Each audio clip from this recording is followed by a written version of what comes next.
Halika kayo, tuturuan ko kayo kung paano magluto ng noodles. Ha?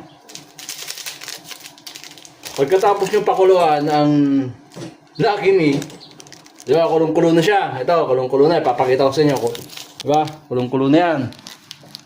Yan, kulong-kulo na. Ngayon, pag kumukulo na yan, ilalagay mo ngayon itong powder. Ito, powder, ha?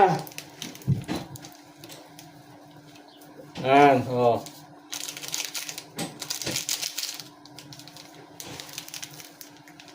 Oh, ito, tatlong